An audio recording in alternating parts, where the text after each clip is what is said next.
മന്ത്രി വീണ ജോർജിനെതിരെ CPIM local committee അംഗത്തിന്റെ ഫേസ്ബുക്ക് പോസ്റ്റ്. മന്ത്രി പോയിട്ട് MLA ആയി ഇരിക്കാൻ പോലും അർഹതയില്ലെന്നും കൂടുതൽ പറയുന്നില്ല, പറയിപ്പിക്കരുതെന്നുമാണ് പത്തനംതിട്ട ഇലന്തൂർ ലോക്കൽ കമ്മിറ്റി അംഗം Johnson PJ post. AV Jayashankar ചേരുന്നുണ്ട് വിശദാംശങ്ങളുമായി. ജയശങ്കർ, പ്രതിപക്ഷത്തു നിന്നല്ല ഭരണപക്ഷത്തു നിന്ന്, സ്വന്തം പാർട്ടിയിൽ നിന്ന്, അതും സ്വന്തം മണ്ഡലത്തിൽ നിന്നാണ് ഈ വിമർശനം വരുന്നത്.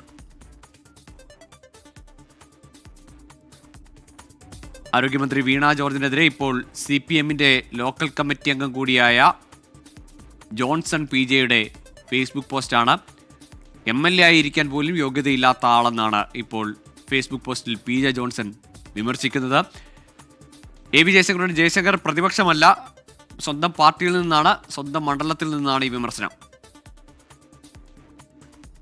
അതായത് ഗോകുൽ, സ്വന്തം പാളയത്തിൽ നിന്ന് തന്നെ മന്ത്രി വീണ ജോർജിന് രൂക്ഷമായ വിമർശനങ്ങൾ വരുന്നു. കോട്ടയത്തെ മെഡിക്കൽ കോളേജിലെ കെട്ടിടം തകർന്നതുമായി ബന്ധപ്പെട്ടാണ് ഇപ്പോൾ വിമർശനം വരുന്നത്. മന്ത്രിയായി പോലും അല്ലെങ്കിൽ MLA ആയി പോലും ഇരിക്കാൻ അർഹതയില്ല എന്നാണ് പത്തനംതിട്ട ഇലന്തൂർ ലോക്കൽ കമ്മിറ്റി അംഗം ജോൺസൺ PJ ഫേസ്ബുക്ക് പോസ്റ്റ്. ഇദ്ദേഹം മുൻ SFIയുടെ ജില്ലാ പ്രസിഡന്റ് കൂടിയായിരുന്നു. മറ്റൊരു CPMന്റെ ഏരിയ കമ്മിറ്റി അംഗത്തിന്റെ ഫേസ്ബുക്ക് പോസ്റ്റ് കൂടി ഈ മണിക്കൂറിൽ വരുന്നുണ്ട്. CWCയുടെ മുൻ ചെയർമാൻ അഡ്വക്കേറ്റ് N രാജീവിന്റെ ഫേസ്ബുക്ക് കുറിപ്പാണിത്.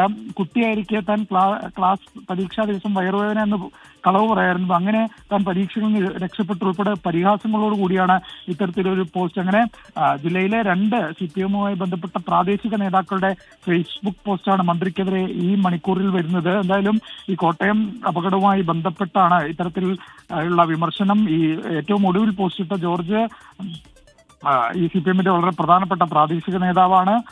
ഒപ്പം തന്നെ മുൻ CWC മുൻ ചെയർമാൻ കൂടിയായ N രാജീവാണ് ഏറ്റവും ഒടുവിൽ മന്ത്രിക്കെതിരെ പോസ്റ്റ് ഇട്ടത്. എന്തായാലും വലിയ ചോദ്യങ്ങൾ പാർട്ടിക്കുള്ളിൽ തന്നെ മന്ത്രി വീണ ജോർജിന് ഉണ്ടാവുന്ന ഒരു സാഹചര്യമാണുള്ളതും. മന്ത്രിയുടെ സ്വന്തം ജില്ലയായ പത്തനംതിട്ടയിൽ നിന്നാണ് ഇത്തരത്തിലുള്ള വിമർശനം വരുന്നതെന്നും ശ്രദ്ധേയമാണ്. പാർട്ടി എന്തായാലും ഇത്തരം വിമർശനങ്ങൾ പരിശോധിക്കുമെന്ന് തന്നെയാണ് നമുക്ക് മനസ്സിലാകുന്നത്. ശരി, AV ജയശങ്കറാണ് പത്തനംതിട്ടയിൽ നിന്ന് വിവരങ്ങൾ നൽകിയത്.